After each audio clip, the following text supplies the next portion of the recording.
meeting on 17th of June. Due to the government guidance on social distancing and COVID-19 virus, the meeting tonight will not be open for members of the public to attend. But members of the public can watch this live at www.youtube.com/user/Thurrock Council. Because it is different, it may be the first meeting for many people. I will introduce everyone here and those that are online and make very clear how their vote and comments will happen online. So in the chamber, we've got Councillor Hebb, Councillor Cockrell, Councillor Howden, Councillor Johnson, Councillor Hooling, Councillor Mays and Councillor Maney, and remotely is Councillor Jeffries and Councillor Watkins. As we go through the meeting, should Councillor Watkins or Councillor Jeffries wish to speak, to use Teams and indicate, and that will be brought to my attention.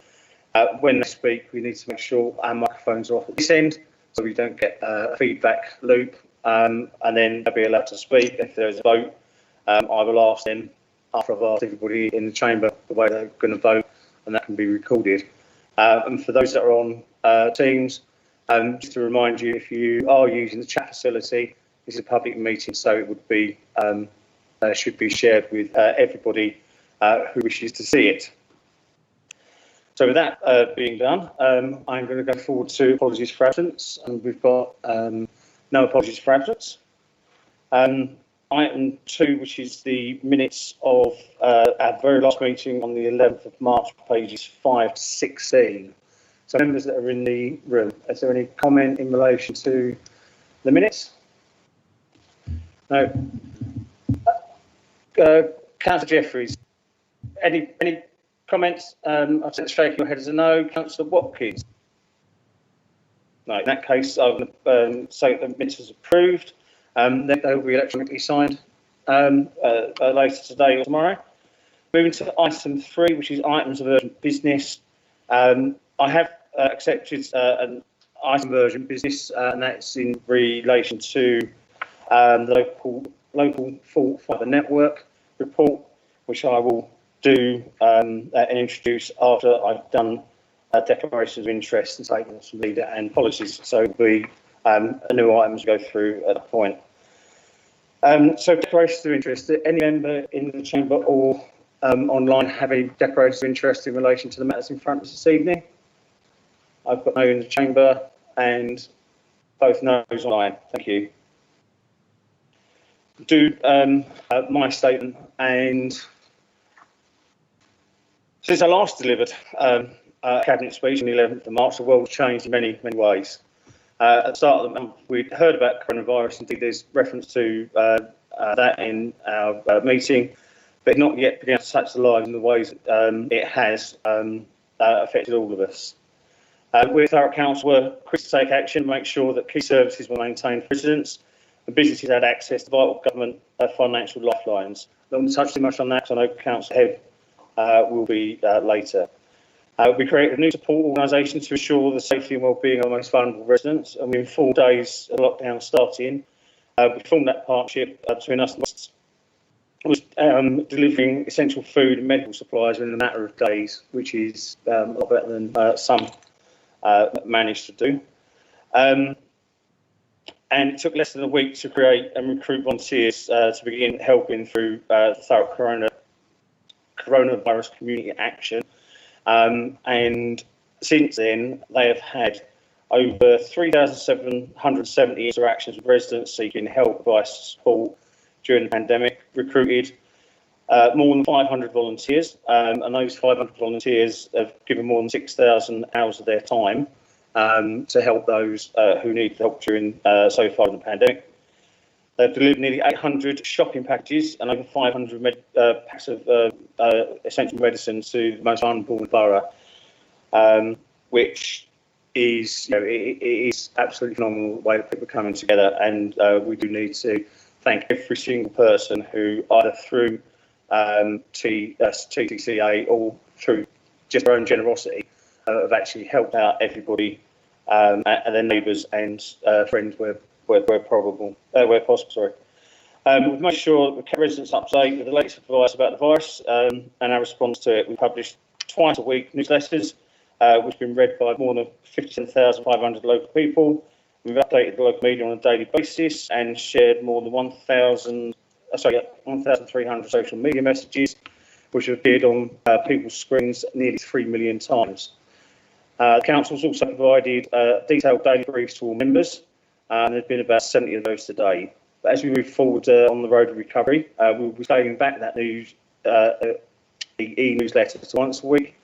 The daily briefings to members will go down to twice a week. And of course, we'll update everybody, including members, if there are changes of advice given from central government or we start supporting services back to how they were before. As we see today, the council tested and has implemented working at home for a significant number of staff, which have actually worked very well. It meant that our vital services have been continued to be delivered throughout, and I'll come on to what that actually means in the real terms. We continue to collect waste, clean the streets, maintain council homes, support schools, and ensure the most vulnerable have got the help that they need. We've helped local businesses access finance and other support throughout, and provided weekly news through the Business Buzz newsletter, which is sent out to 2,000 local businesses, and that included how they could access a new discretionary grant, and how we are also going to implement the 155,000 Reopening the High Street Safely Fund from government. But as an outline, as a council, since the outbreak of the virus, we've collected nearly 2 million bins from people's homes, cleaned over 600 tonnes of waste from the borough streets, cleared more than 130 fly tips, cut and maintained 70 parks so that could be responsibly used for residents to exercise, filled over 1,000 potholes, every single one within the target time that were allowed. Issued 1,050 fixed penalty notices for littering, spitting and similar offences. We've issued 56 £400 fines for fly tipping, made more than 6,000 repairs in council homes, housed 37 people who were rough sleepers or at risk of rough sleeping. We've seen there's 2 lovely murals on the approach to the hospitals that have been put in place. Produced over 750 posters giving people critical advice on how to distance themselves and act during the coronavirus pandemic, and distributed funds from the government worth more than £20 million to more than 1,650 businesses. As I say, I know Councillor Hebb's going to touch on that, so I'm not going to say too much more. On top of that, actually the list went on and on and on. We implemented the Grays two-way system. Roadworks on Stonehouse Lane perfectly started the 1st of June, and work on the Tops Club resumed the end of May, and that was providing 29 much needed council homes for residents when we plan to home the keys over later in the summer. I've already covered that bit. So as we move forward onto the road to recovery, we will of course help and assist and do everything we possibly can to safely return to the new norm, whatever that new norm will be, and to prevent any further breakout of the virus. Everyone's got a role to play in that. So this is from the .gov website. The advice is at the moment to stay at home as much as possible, work from home if you can, limit contact with others, keep your distance if you go out 2 metres where it's possible, and wash your hands regularly. Don't leave your home if you don't really need to. As I say, all of the up-to-date guidance can be found at www.gov.uk/coronavirus. So with that, Councillor Head, you've got an update. Thank you, Lee. We have begun the path of emerging from lockdown, and we owe so much to the key workers for their effort, sacrifice and care during this crisis beyond measure. Her Majesty's Government, as Leader articulated, has helped Thurrock unequivocally during this crisis. Over £9 million to help council pay for services fighting the COVID battle. Over £20 million provided for our small businesses, to whom we want to preserve and see reopen sustainably. And this is on top of paying 60% of the nation's salary whilst markets ground to a halt. The government's support for hard-working people, small businesses and those who need key services is not in doubt. Even with the unprecedented support from Her Majesty's government, local economic impacts remain significant. Councils are not receiving usual income from fees for public buildings like theatres, registrars and the like. And tax income from individuals and businesses is understandably also down. Even a reasonably moderate outlook at the level of losses looks like a 5% reduction in council tax income, a 20% increase in take-up of local council tax scheme above what we've budgeted for, and a 10% loss in income from services which have a fee or a charge. There will now be a funding gap as a result in 2021-22. And this is in direct contrast to the pre-COVID-19 three-year balance surplus we had at the end of February this year. Owing to COVID-19, the funding reform associated with business rate retention locally has been delayed yet again. So therefore, the ability to do everything we do now is no longer in our gift, and residents already predict as such. We closed a multi-million-pound economic gap before, and so we should have to do it again. We have to begin a roadmap to recovery. But there will be residents who naturally worry about what all this means. And equally, there are those that work for this authority who will probably be asking their own questions. That is understandable, and I would urge and ask that we take a considered and constructive approach to dialogue we will have in the future about what all of this means. We continue our initial economic assessments, but we have two significant reasons why we are significantly better placed than other councils as we confront the challenge ahead. Firstly, Thurrock increased its rainy day general fund reserves by 40% since 2016-17, and in addition has built a £6 million financial resilience reserve. Furthermore, I can announce tonight that we have created a further social services reserve of £1.5 million, which will only ever be used for extraordinary service pressures, not day-to-day spending. Let me repeat that. General fund reserves increased by 40%, a £6 million financial resilience reserve, and a new social services reserve of £1.5 million. Leader, we have long made the point that whilst the sun was shining, that we needed to plan for a rainy day. Well, that rain, along with the storm, is now directly above us. Our action means we have security of being able to close some of the emerging financial gaps, to allow the market to slowly build up to pre-COVID levels and ensure the reforms we need to make are done without having to create lasting cuts which take years to fix on the quick. Today's crisis is a sufficient enough rainy day to draw on reserves, and we may need to. We do not expect to deplete reserves by any stretch, but we do expect that they will need to be used in part. It is right that if institutions have savings for darker days, like residents themselves, that we use them when we need to. I can also confirm that the Cabinet will rebuild whatever is drawn with a year-on-year increase by the end of the 5-year financial statement. I attended corporate review and scrutiny last week, and I was asked if Council would continue to raise the point with Her Majesty's government that we need to ask for more government money rather than asking local taxpayers. While we do continue to highlight pressures emerging, and that's a daily conversation, we must also recognise that government money is taxpayers' money. It is something that we all end up paying for. The second reason for our resilience under pressure is the investment approach. Investments have held their own, and Thurrock Council continues to realise the income we expected. The very same policy enabled us to go above and beyond and increase our economic resilience in the first place by increasing the financial reserves, as well as deliver additional services, such as the extra police and clinic asset fill across our borough. The move to short-term borrowing began in 2010, and for the first time in 2017, under a Conservative minority administration, which was short of a majority, the investment approach was developed alongside and with political group leaders and deputies, and then went to go on a cross-party support from the sovereign body that is full council. That approach has withstood an epic crisis, and its success has meant we have more insulation than most councils to adjust to the emerging COVID-19 pressures. Our investments have always, by design, been focused on renewable energy markets. Unlike other councils who have favoured property investment such as the high street, we have seen the impact on our retail sector during this crisis. Conversely, energy is a commodity needed with or without a crisis. We can be thankful to all the Thurrock councillors back in 2017 that the approach we took would continue to power and fund services during a crisis like what we haven't seen since World War II and increase our financial resilience for a crisis like what we have today. Officers have assured the Cabinet there will be no impacts to income from those that we've invested in as a result of COVID-19, and performance continues to remain strong from those income sources. In 2016, we had a choice: the strategy and all its benefit, or cut services by 25% of what they were. Members made their choice and have done so again 3 times. We can find that there has been cross-party member engagement and oversight, and indeed we can and will evidence that.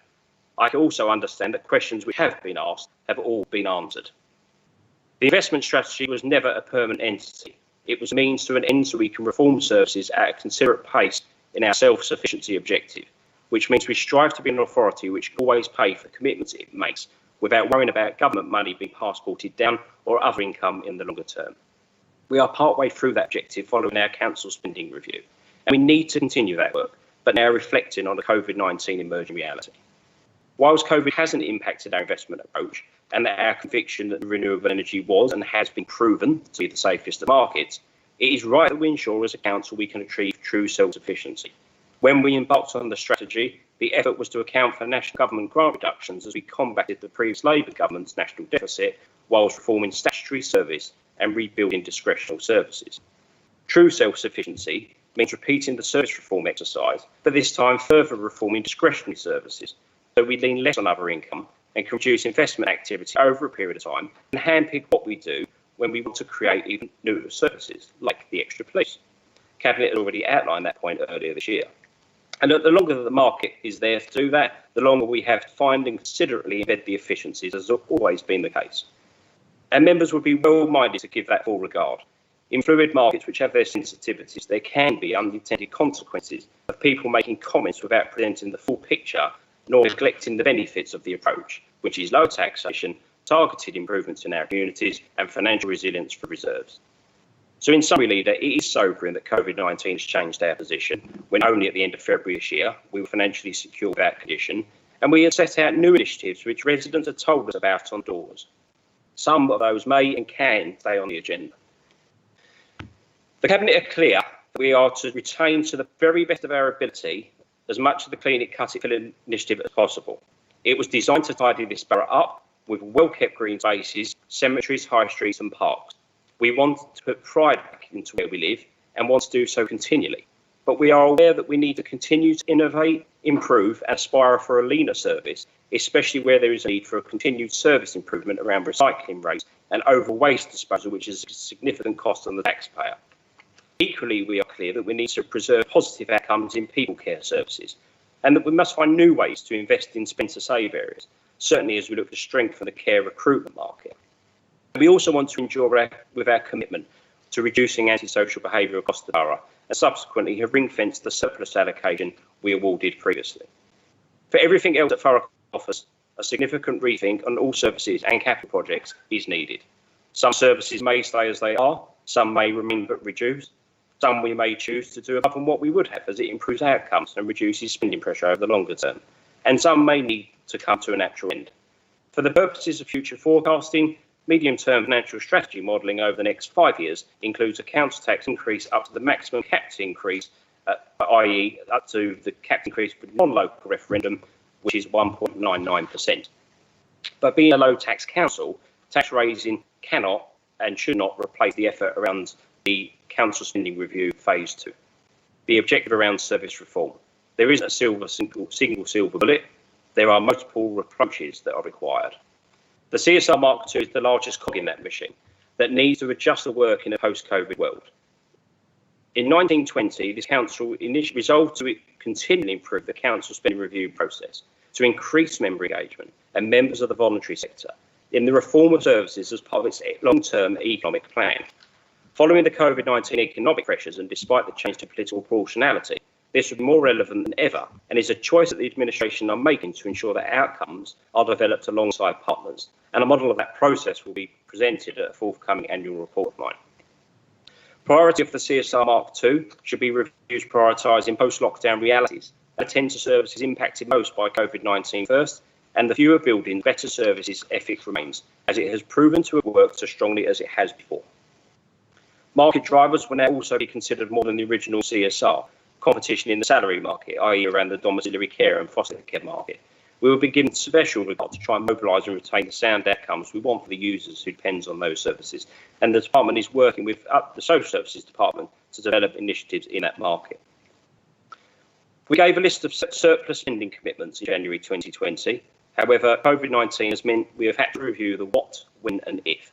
The Cabinet have informed officers that some of the surplus previously allocated in January 2020 can be reprofiled and used for COVID-19 related pressures. This is predicated on the principle that any surplus used will be rebuilt and the commitments made in January 20 being delivered and honoured by January 2022 wherever possible. The surplus profiled COVID-19 demand shall preserve the Lower Thames crossing fight and the policing commitments, which we believe remain resident priorities during a crisis or not. Other schemes, such as investment in mental health and youth offending, we plan to still realise, albeit we expect those rollouts to be delayed whilst we take stock of the post-COVID-19 world and check and adjust the approach. The Council will perform a full review of the capital programme. What is clear and evident is that there needs to be a greater amount of delivery oversight of projects that Thurrock is responsible for to its elected members. The aspirations of the capital plan were good, but we should now reform and make the capital plan more affordable for a post-COVID world and delivery more accountable to its members. There will, of course, be consideration in regards to the scheme's current progress when making those decisions. And checking and adjusting the approach is not a bad thing, as it can often lead to better outcomes. And I want to articulate one example.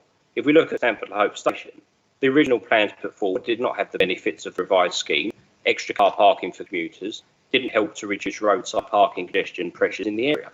The new plan has saved the brook from being built over whilst retaining the ability to enable commercial bus operators to use an off-road bus turnaround. The new scheme encroaches far less on residential properties, but the scheme still enhances the station, still installs a new lift for disabled persons, still installs a bigger platform and so forth.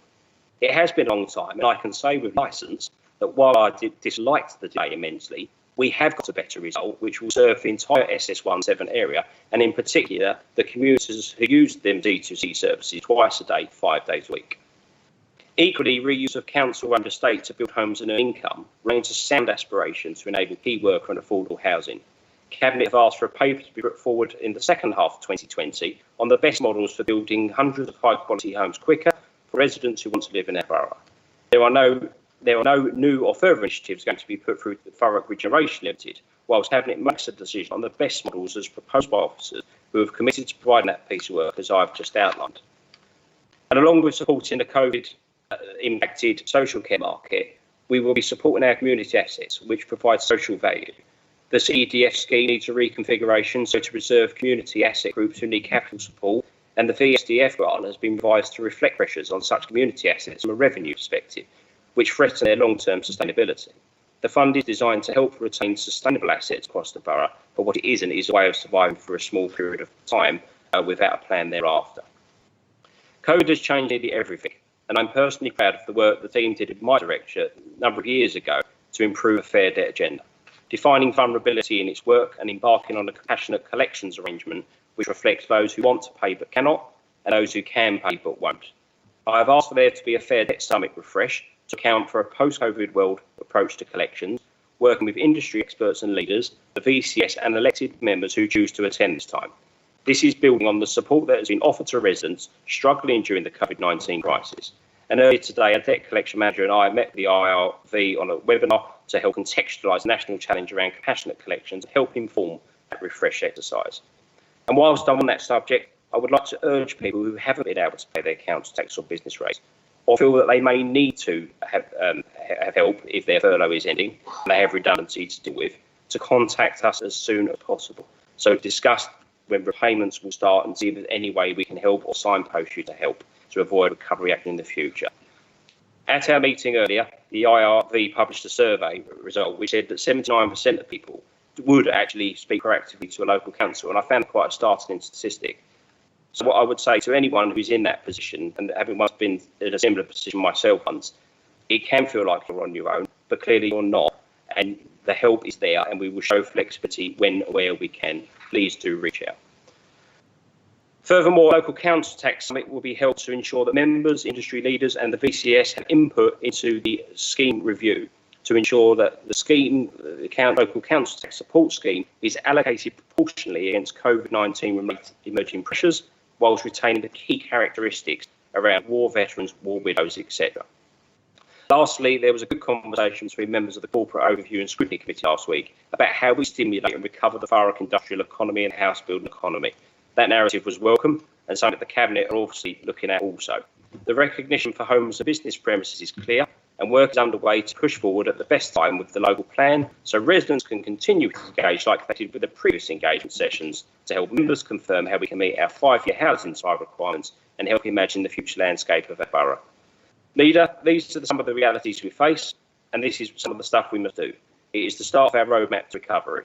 The picture evolves, and like we've pulled together as a nation and borough during this crisis and cared for our neighbours, we should pull together again now, restart the Thurrock economy, having our residents' best interests in our heads and hearts each step of the way. Thank you, Councillor Heaven. Obviously, where Councillor Johnson and I have both been, or still are, council tax enforcement officers, whilst it sounds really quite a tough job, actually all of us are compassionate and really would urge anyone who's struggling to make contact. We can deal with it in advance rather than dealing with it in a less compassionate manner later in the year. But thank you for the update. Councillor Howden, you wish to give a very quick update, I understand? Yeah, thanks, Leader. I just wanted to briefly update Cabinet what we're doing in social care to protect people during the pandemic and make sure that we're battle ready to keep innovating during the looming COVID recession. First of all, I just want to thank all officers for what they did during the height of the lockdown. When you've got a national pandemic and you can say the overwhelming majority of transfer cases from hospitals to care homes and reablement services, the overwhelming majority still happened within the time frame we would expect in normal time, that is staggering. So I want to thank officers for that. Obviously, with a perhaps 20% decline in economic activity nationally, the £9 million pressure that's already emerged locally, as Councillor have indicated, we're obviously going to have very difficult times ahead. We're going to have to become leaner and smarter as a council and cut our cloth accordingly. However, there are 4 main areas I'll briefly touch on: the financial resilience, supporting the care market, supporting the vulnerable in a downturn, and evolving based on our learning from this crisis. Firstly, on resilience, people need to know that social care can be relied upon, and during an economic downturn, it can. If you require social services support, contact us. All services are fully functional. As Councillor Hebb said, our reserves are dramatically up from what they were 4 years ago, and we have announced an additional 1.5 million for social care reserves for truly exceptional circumstances. Going forward, we will have to rebuild those reserves. That is not reserves for the sake of it. It's about making sure that money will always be there for people, especially the vulnerable. In terms of the care market, we are taking firm steps. We've already fixed historic issues with how we structure foster carer pay, giving a real terms funding boost of £350,000, and we're currently reviewing further support options. In terms of adult care, we are making sure we maintain the extra care beds we put in place to counter any possible rise in the infection rate. And again, we are reviewing further options for how we can support the market, certainly domiciliary care. The care market is going to be a very challenging place for some time to come, and no decisions that come in front of members are going to be particularly easy. But it's vital to keep working with the market and support them to innovate our methods of care. In terms of vulnerable during this downturn, we formed an economic vulnerability task force between the Child Safeguarding Board, the Adult Safeguarding Board, and very well supported by Inspire, Skills Services and Thurrock Lifestyle Solutions to make sure that care leavers and vulnerable young adults are supported in a recession and protected from those who would seek to exploit them. In terms of evolving from our learning from this crisis, there's a great deal that we have learned through COVID, ways that we can be faster, better use community resources and reduce costs to make sure that more cash flows to people in care. We're working hard with our South Essex colleagues in what the government is terming the reset work for the NHS care system, i.e. homes to hospital pathways. We have done so while securing important undertakings about protecting our local autonomy to deliver things like new care homes. It has been recognised now in writing across the partnership that place, i.e. the social care authorities of Thurrock, Essex and Southend, is the primary planning areas, i.e. our autonomy will be protected as much as possible. We will take a paper to July Health and Wellbeing Board, start to outline this learning, and I'll begin our transformation plan, starting with a deep dive on mental health, of which something I know Councillor Mays cares a great deal about. And finally, we are proceeding slower than we would have liked but determinedly on other exciting schemes. COVID is not stopping us from innovating. Better use of technology to keep the elderly socially mobile, better transition services for young people in care and approaching adulthood, and making sure that our safeguarding system has the right amount of independent challenge to constantly hold us to account. Lead, I think this sets a tone. The national financial picture means that we have very difficult days ahead and we will have to cut our cloth accordingly. But Thurrock goes into this in incredibly strong shape because of the financial position that we were in beforehand, and we have the focus and the will to continue to innovate and not allow COVID to blunt our desire to take social care forward in a robust fashion. Thank you, Councillor Houghton. Councillor Hooding, if it's a very quick update, because I know Councillor Jeffries will also got a very quick update as well. Thank you, Leader. I'll be quick. I just want to say that, like, trust and understanding and relationships in general between council and voluntary sector has gone from strength to strength as we've learned to react at lightning speed during COVID. I want to say a really big thank you to CVS and TCCA. They DB checked and referenced over 500 volunteers, and at the peak they were coordinating up to 300 interactions a day from our emergency call centre, matching need with available volunteers to deliver food, collect meds and do shopping, etc., and then do follow-up calls to both to make sure that everything went well. All volunteers received a thank you badge and a letter personally from the Mayor. And CVS and TCCA, they're continuing to support the Council's emergency call centre and collect vital data on the effect of COVID-19 on community organisations and charities for us, and are looking at ways to continue encouraging community spirit and volunteer help by volunteers taking ownership of Our Place, Our Road, to organise smaller local groups to continue to support each other, not just during the crisis, but after as well. The VSDF funds have been allocated to projects, but all groups were contacted in March and agreed to defer projects until next year. And I'd like to express my thanks and gratitude to all those groups, as it allowed Council and CVS to redeploy funds to applications from groups severely affected by COVID-19 and help maintain their viability and continue to offer much needed services after lockdown. Half the funds are available now for round 2, as we fear that more groups might need more support, and we want to make sure that we can do that. And the CDEF funding rounds were put on hold during the initial part of COVID-19 and will be relaunched soon. And as Councillor Head said, with criteria built around sustainability after COVID, and we're also looking to make the quotation process much easier for groups applying in order to speed up outcomes. That's good to hear, and it pretty much echoes what every elected member has said. We thank you all our volunteers for the amount of work and effort they put into make sure we got through this pandemic as a borough as a whole. Councillor Jeffries, I understand you've got something very quick you wish to add. Yes, thank you, Leader. Firstly, I'd just like to place on record my thanks to the officers who've worked with local schools to help and assist getting children back into school as and when the government allows. But just briefly to tell Cabinet colleagues, prior to the COVID-19 pandemic, this administration set about uniting the South Essex local authorities in coming forward with a skills and training programme. Obviously that's now changed slightly and that work will continue, but we've also now set about arranging a meeting with these authorities, and it takes place tomorrow with Thurrock taking the lead.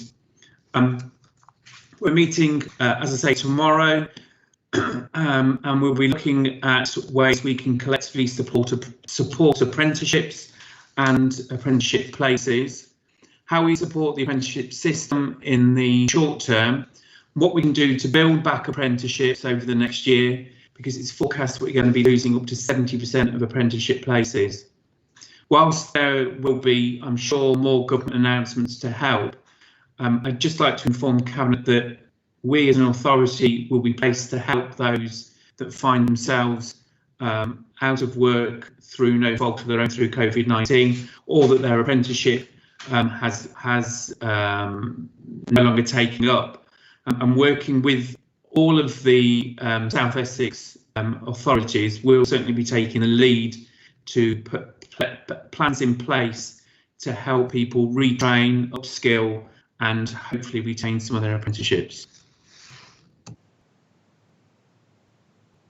Thank you, Councillor Jeffries, for that update. Again, as we get onto that road of recovery, there will need to be these projects in place to ensure change of skills, as well as getting people back into employment in whatever the new normal will be. So thank you all for those contributions. I'm going to move to item 7, which is petitions submitted by members of the public.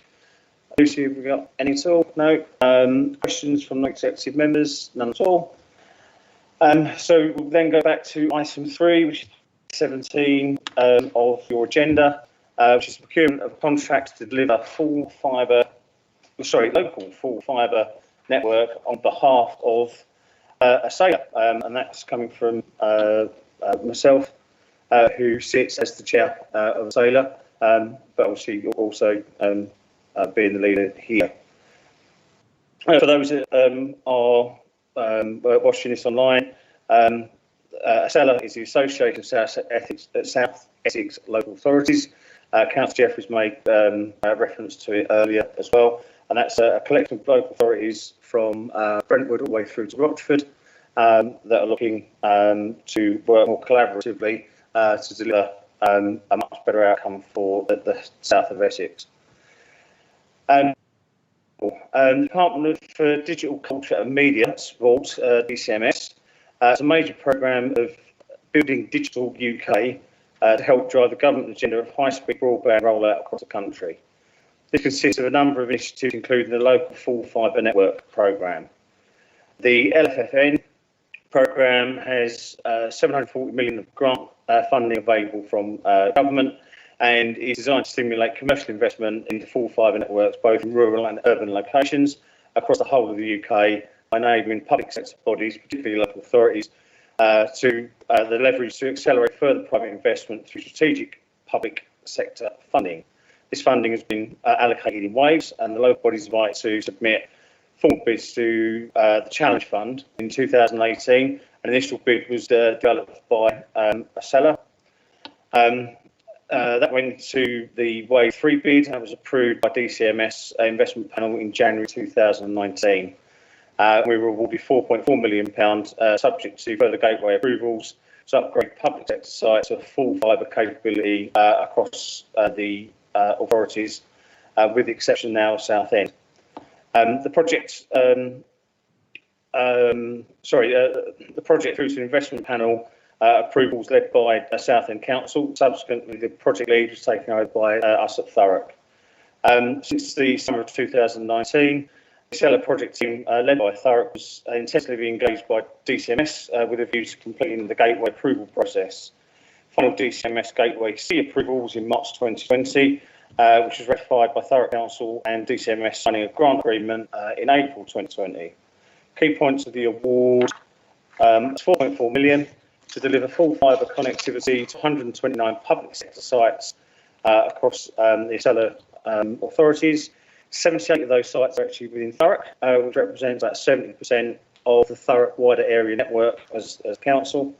It will be 130 kilometres of new dark fibre, which will be deployed across the whole of South Essex, using Openreach's PIA ducting. The project across the 129 sites fulfils the DCMS value for money matrix, which should deliver savings in connectivity costs while providing significant increase in capacity and speed. But due to delays in the award process, DCMS have agreed to extend the delivery period to complete the project from March 2021 to May 2021. Due to the limited time allowed by DCMS for the rollout, the Suffolk Cloud Partnership was used by Suffolk County for their LFFN projects. Procurement and was approved as the desirable route for procurement by DCMS. Suffolk County Council ran an OJEU procurement activity for a partner to manage the Suffolk Cloud Programme, whereby authorities in the South East, including Thurrock, but were named organisations which could join that partnership and consume network services accordingly. The contract was awarded by us in January 2019. The Cabinet people tonight seeks approval for us to Thurrock Council contract via Suffolk Cloud Partnership Agreement for the delivery of the LFFN project. Full funding for that project's delivery will be provided by DCMS grant that has been approved and signed off. Grant payments will be made to Thurrock Council upon defined and agreed milestones being met during the project. In order to meet the very tight deadlines, we need to be able to sign for the contract by the 19th of June, so we can ensure that we do deliver by May 2021. This is a brilliant example, actually, of how us working together as local authorities across the whole of South Essex, rather than it being done piecemeal, it is working, and it will be one of many such projects as we go into the future. What will be the outcomes? To comply with the state aid conditions, focus on delivery of fibre to public network sites within the consequential significant savings for the wider area network costs. There's significant improvements. There will be significant improvements to connectivity to the sites that will be listed, and other outcomes of the project as identified in the original bid would also include something which we touched on, business retention and growth, with the potential to enable businesses and business park enterprises to access the affordable and accessible gigabyte connectivity. Stimulate fibre investment, so that's to attract investment in fibre infrastructure across South Essex. Social and wellbeing independent living. It will make it easier for us to keep our residents at home for longer and be able to connect with them as we've been doing during the pandemic as well. Enablement of the strategic objectives of the South Essex 2050 vision for SET and the partners in the digital vision for improving connectivity for all. Tackling schools and training deficits, so improve the access to digital, which would stimulate business, which in turn will generate substantial job opportunities that could be accessed by local people, and in turn generate genuine opportunities to raise aspirations, positively influence skills and development. And whilst at the moment it's mainly public sector services that will benefit, it will, as it pans out, help with new housing and businesses to make the properties more attractive and more user friendly. Of course, if anyone's actually been on a Teams meeting which is looking at everybody in this room, knows how absolutely appalling the service is from my house. I live closer to the council, yet I'm lucky if I get only a 2-second delay on any Teams meeting. So to be able to boost the fibre capability within the borough is something that is long overdue, and something that will enable us, as I say, to go into that new norm, whatever that may be, with more people working from home. I also watched the Overview and Scrutiny Committee meeting on Monday, I think it was, last Tuesday, not last Monday. Very well received there, some very good questions, which I think we sort of need to touch on. One, South End included in the project. They are part of the project, but because they've already rolled out dark fibre solution with City Fibre across the borough in South End, they wouldn't have been eligible for any of the LFFN funding. What's the timescale for delivery? As in the report, that's May 2021. So the quicker we get started on this, certainly the better. The coverage of full fibre in Thurrock is very low. We got an update from Ofcom. It's not 6%, it's 8%, but it's still exceptionally low. And over the whole of the projects, the parts that are in Thurrock, that'll be 60 kilometres of new fibre spines across Thurrock rolled out as part of this project, with direct access to fibre within key development areas that will help to enable growth and private investment into that network. And we'll deal with Wi-Fi black spots such as East Tilbury, Stanford, and so on. The project has the capability to address these issues in providing access to full fibre backhaul to the mobile operators To realise these improvements, Thurrock must also be proactive in engaging with the operators and a process which is now taking place as part of the market engagement work stream of this project. So does anybody in the chamber have any questions in relation to this report? No. Councillor Jeffries or Councillor Watkins, do you have any questions? No. In that case, if we move to the recommendation as outlined on page 18, which is to agree with delegate authorities for the award of contract for delivery of the local full fibre network to MLL Networks Limited by the Suffolk Cloud Partnership Agreement, to the Director of HROD and Transformation in consultation with self as leader.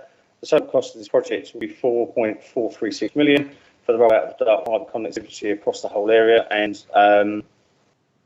there will be irreparable, I'll never say that word right, the use of that fibre for 15 years, and there is no additional ongoing costs for the dark fibre for that 15-year period.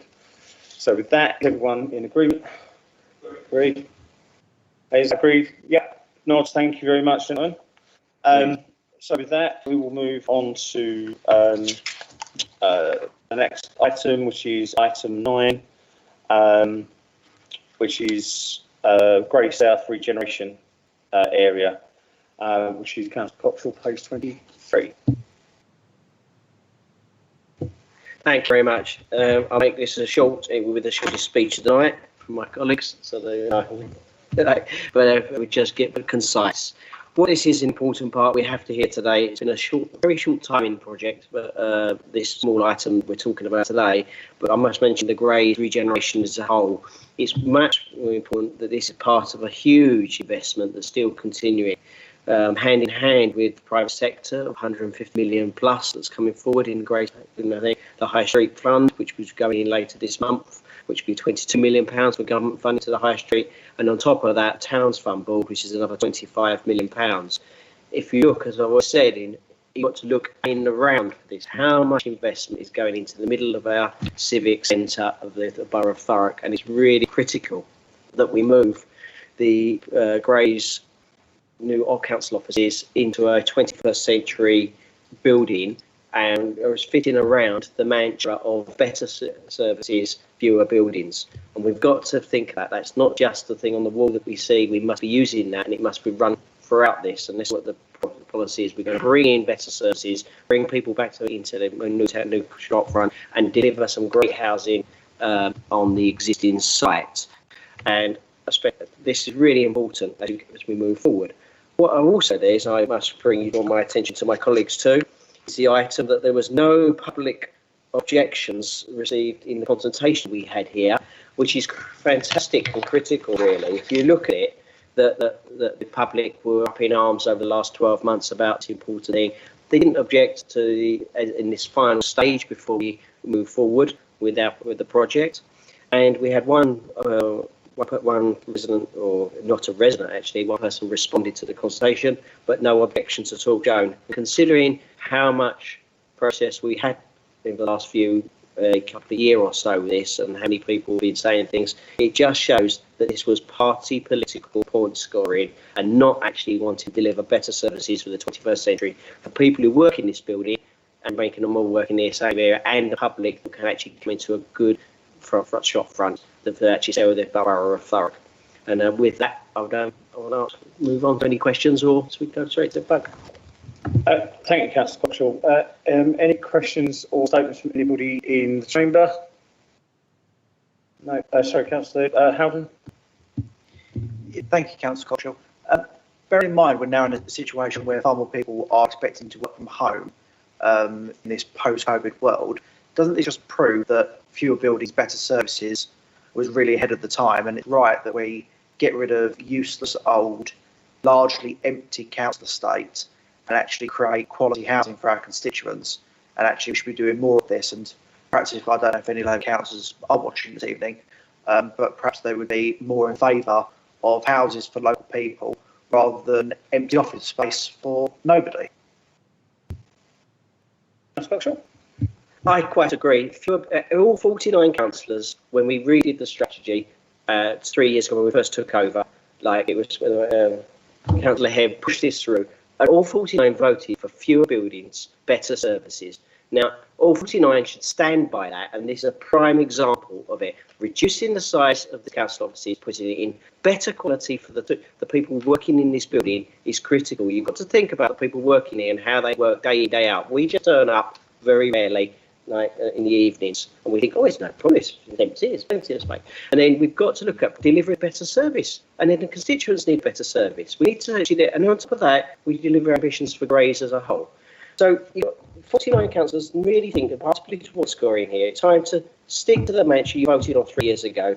And considering no public wanted to get involved and wanted to say anything, it's really important that the political point to is to stop, and we need to move on and deliver great services in the 21st century and smaller but fewer buildings. Thank you, Councillor Cox. As we know, this is quite often just a bit of political wrangling, and just look at a figure, just look at this, just look at that. Completely ignore the massive amount of benefits we have. We passed a motion through for council to play our part tackling climate change. We're building a building that's going to be much more energy efficient, much more green and friendly to the environment. Yet it's the worst thing apparently we could do, according to some councillors that are in opposition. And Councillor Jeffries, any questions?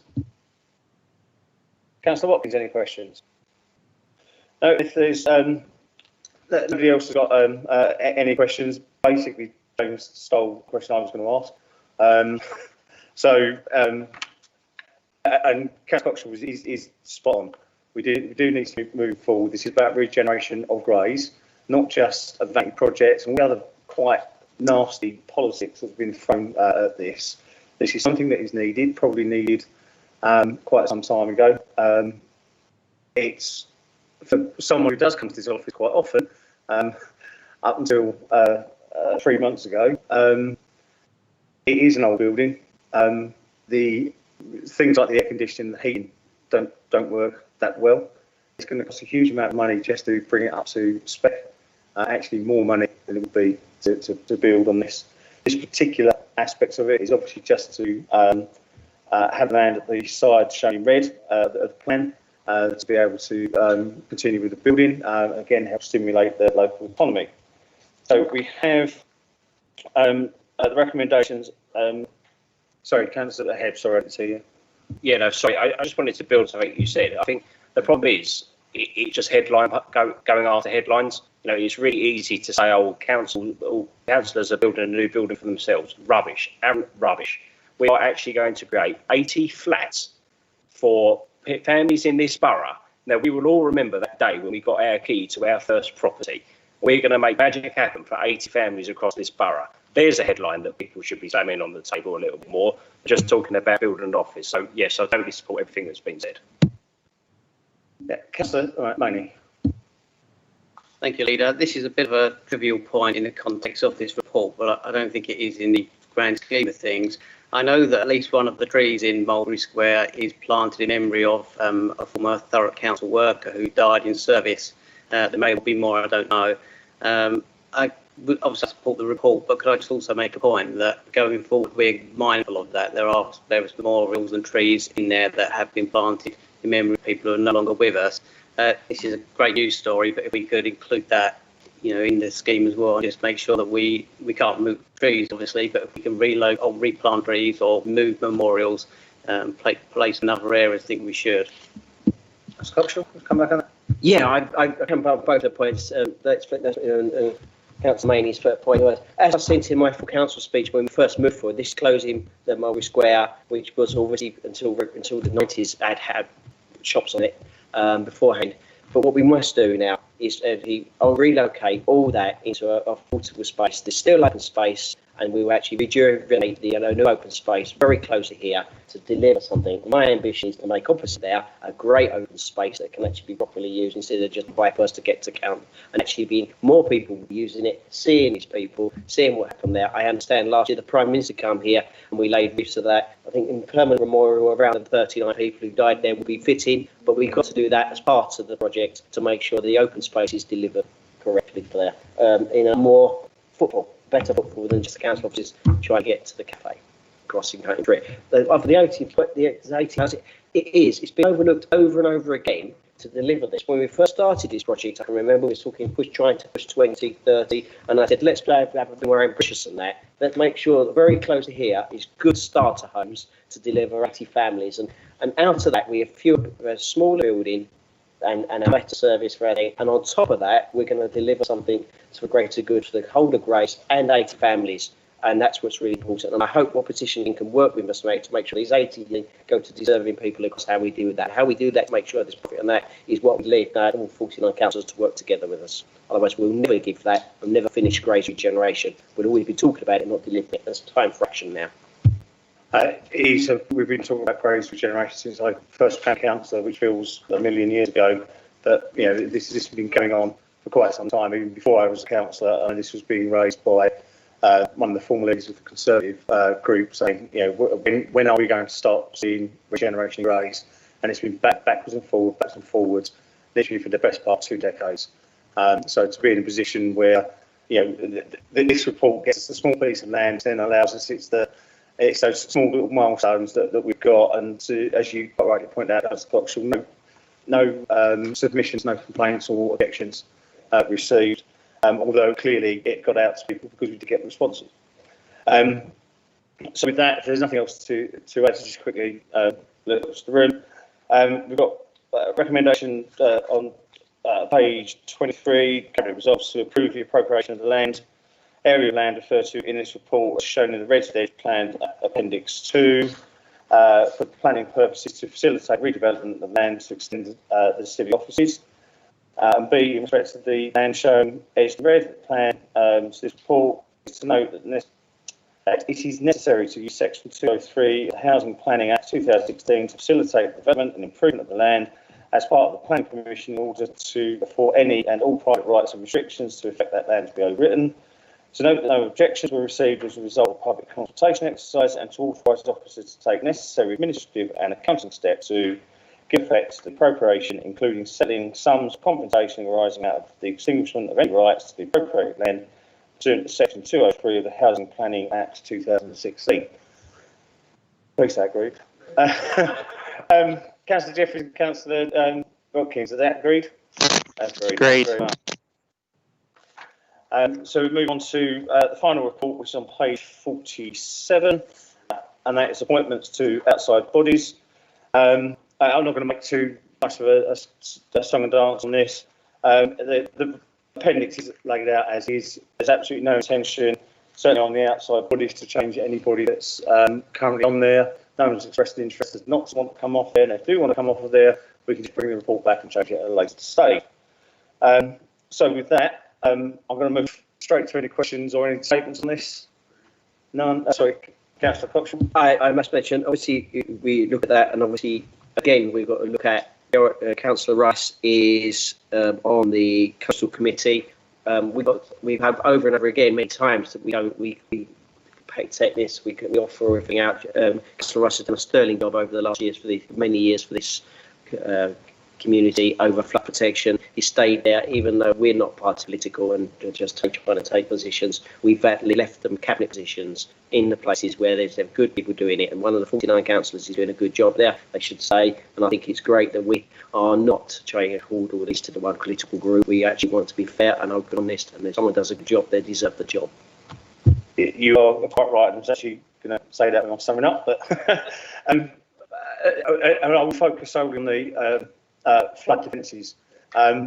It's been Gerard's hard work on this that's got some improvements to the flood defences this far down the river before it starts becoming a London issue, and that is to be commended, because it's all very easy for people to think, oh well, we've only had one flood in the 50s, but actually there have been a few breaches which would have happened had not been for the money and the improvements that laid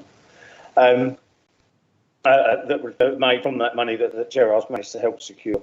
So I'm going to move to the recommendation, which is on page 47, which is due to the ongoing COVID-19 pandemic, it's recommended that all current appointments, as this is Appendix 1, remain for 2020-21 unless otherwise advised by group leaders and or cabinet. I would agree. agreed. We agreed outside the chamber. Nods to heads. Thank you very much. In that case, I'd like to thank everybody that's come into the chamber tonight, both officers and elected members. As I referred to the new norm as we've gone forward, we've had a bit of a hybrid meeting because two elected members are unable to attend. So it shows that we can adapt, but it is also we need to be sending that message out that we need as a nation to be getting back on our feet, and this is proof that we can still operate and manage even with the restrictions that have been put on us to help stop this terrible virus. So with that, I'm going to close the meeting at exactly 2000 hours. And again, thank you all for your participation.